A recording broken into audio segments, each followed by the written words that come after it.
حدیث نمبر 563 563 عن ابن عباس رضی اللہ عنہما قال جلس ناس من اصحاب رسول اللہ صلی اللہ علیہ وآلہ وسلم ينتظرونه قال فخرج۔ حضرت عبداللہ ابن عباس رضی اللہ تعالیٰ روایت فرماتے ہیں، کہتے ہیں کہ ایک مرتبہ حضور صلی اللہ علیہ وآلہ وسلم کے بعض صحابہ، کچھ صحابہ جو ہے ایک جگہ اور رسول اکرم صلی اللہ علیہ وآلہ وسلم کے انتظار میں بیٹھے ہوئے تھے، ایک سیٹنگ چل رہی تھی، آقا علیہ الصلوۃ والسلام تشریف لانے والے تھے، سب انتظار میں بیٹھے ہوئے تھے۔ قال فخرج، حضور صلی اللہ علیہ وآلہ وسلم اپنے گھر مبارک سے باہر تشریف لائے۔ حتی اذا دنا منہم، ابھی یہ لوگ کو نہیں معلوم ہے، یہ جو صحابہ کرام ہیں ان کو حضور تشریف لا رہے ہیں یہ نہیں معلوم، یہ لوگ آپس میں بیٹھے ہوئے ہیں اور باتیں کر رہے ہیں۔ حضور صلی اللہ علیہ وآلہ وسلم جب چلتے ہوئے قریب آئے، تھوڑا قریب آنے کے بعد آقا علیہ الصلوۃ والسلام یہ بات سنیں، کیا سنیں؟ سمعهم يتذاكرون فسمع حدیثهم، آقا علیہ الصلوۃ والسلام سنیں کہ وہ لوگ ایک دوسرے میں علمی مذاکرہ کر رہے تھے، انبیاء کا تذکرہ کر رہے تھے، جو آقا علیہ الصلوۃ والسلام سے جو باتیں سنتے نبیوں کے بارے میں، تو اس کا علمی مذاکرہ چل رہا تھا، ریویژن چل رہا تھا۔ تو فَسَمِعَ حَدِيثَهُمْ، ان کی گفتگو کو آقا علیہ الصلوۃ والسلام نے سنا۔ فَقَالَ بَعْضُهُمْ، ان میں سے کسی نے کہا، عَجَبًا، واہ کیا شان ہے، ان اللہ اتخذ من خلقہ خلیلا اتخذ ابراہیم خلیلا، بے شک اللہ تبارک و تعالیٰ نے اپنے مخلوقات میں سے کسی کو اپنا دوست بنایا ہے۔ اب اللہ نے اپنے مخلوقات میں سے کسی کو اپنا دوست بنایا ہے، اور وہ دوست کس کو بنایا؟ اتخذ ابراہیم خلیلا، اللہ تعالیٰ نے سیدنا ابراہیم علیہ السلام کو اپنا دوست بنایا۔ وقال آخر، تو دوسرے صحابی نے کہا، ماذا باعجب من کلام موسیٰ، ارے موسیٰ علیہ السلام کا اللہ سے کلام کرنے سے متعلق اس سے بڑھ کر کیا عجیب بات ہو سکتی ہے؟ جی، ماذا باعجب من کلام موسیٰ، موسیٰ علیہ السلام کا اللہ کے ساتھ کلام کرنے سے زیادہ عجیب کیا بات ہو سکتی؟ کلمہ تکلیما، اللہ تبارک و تعالیٰ نے براہ راست ان سے گفتگو کی ہے، خوب گفتگو کی ہے، براہ راست کی ہے۔ وقال آخر، پھر تیسرے شخص نے کہا صحابہ میں سے، فعیسیٰ کلمۃ اللہ وروحہ، جی کیا تم بات کرتے ہو، کیا شان ہے حضرت عیسیٰ علیہ السلام، حضرت عیسیٰ علیہ السلام اللہ تعالیٰ کا کلمہ ہے اور اللہ تعالیٰ کی روح ہے، یعنی اللہ تعالیٰ نے جو روح پھونکا ہے وہ روح ہے اور اللہ کی کلمہ ہے، کن کہنے سے ہو گیا ہے۔ جی کیا شان ہے حضرت عیسیٰ علیہ السلام کی۔ وقال آخر، اور کسی صحابی نے کہا، آدم اصطفاہ اللہ، حضرت آدم علیہ السلام کی کیا شان ہے کہ اللہ تعالیٰ نے ان کو اپنے خواص میں چن لیا ہے۔ فخرج علیہم فسلم، تو آقا علیہ الصلوۃ والسلام پھر اس محفل میں تشریف لا لیے اور ان کو سلام کیے، اپنے صحابہ کو حضور صلی اللہ علیہ وآلہ وسلم نے سلام کیا، ٹھیک ہے۔ فسلم وقال، اور آقا علیہ الصلوۃ والسلام سلام کرنے کے بعد فرمائے، قد سمعت کلامکم وعجبکم، میں نے تم سب کی گفتگو بھی سنی، میں نے سنا ہے تم سب کی گفتگو، اور تم سب کا تعجب کرنا اور شان اور عظمت بیان کرنا بھی میں نے سنا۔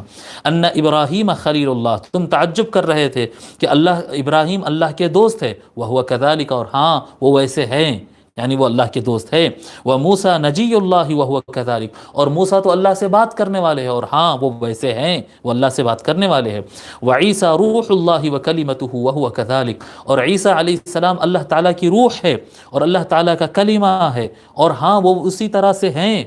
وآدم اصطفاہ اللہ وہو کذالک، اور آدم علیہ السلام کو اللہ تعالیٰ نے چن لیا ہے، ہاں یہ حقیقت ہے کہ اللہ نے ان کو چنا ہے۔ الا، آگاہ ہو جاؤ، الا وانا حبیب اللہ ولا فخر، آگاہ ہو جاؤ، یہ سب کے مقامات تو اپنی جگہ ہے، لیکن میں اللہ تعالیٰ کا محبوب ہوں، میں حبیب اللہ ہوں، وہ خلیل اللہ ہے، وہ نجی اللہ ہے، وہ کلیم اللہ ہے، وہ کلمت اللہ ہے، وہ اللہ تعالیٰ کے صفی اللہ ہے، وہ صفی اللہ ہے، سب کے اپنے اپنے مقامات ہیں، لیکن میرا مقام کیا ہے؟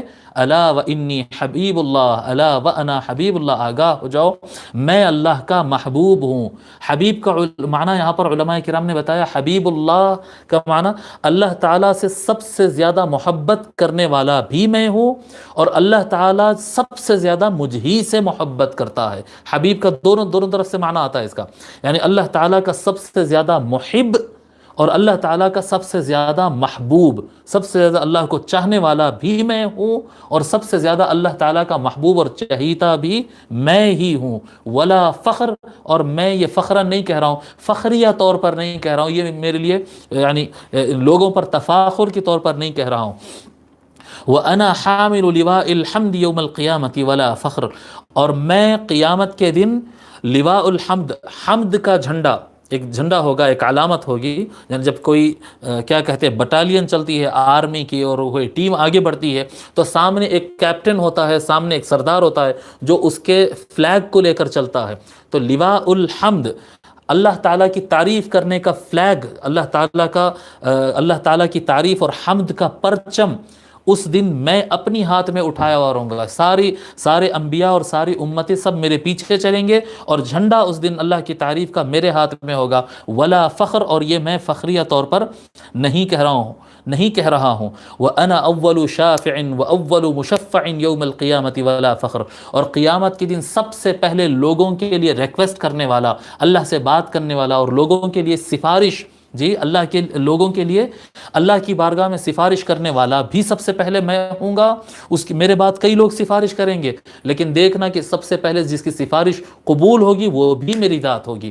سب سے پہلے سفارش لوگوں کے لیے ریکمنڈیشن کرنے والا بھی سب سے پہلا میں ہوں گا، اور سب سے پہلا وہ آدمی ہوں گا جس کا ریکمنڈیشن اور سفارش اور ریکویسٹ اللہ تبارک و تعالی قبول کرے گا قیامت کے دن. ولا فخر، اور یہ میں فخریہ بیان نہیں کر رہا ہوں.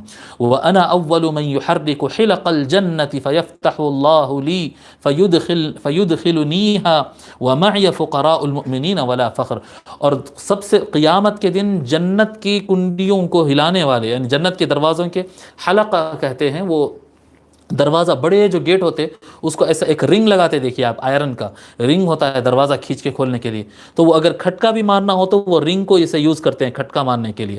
تو وہ جنت کے دروازے کیونکہ گیٹ بہت بڑے بڑے ہوتے تو کئی اس کے اوپر وہ حلق لگے ہوئے اور کنڈیاں لگی ہوئی ہوتی ہے.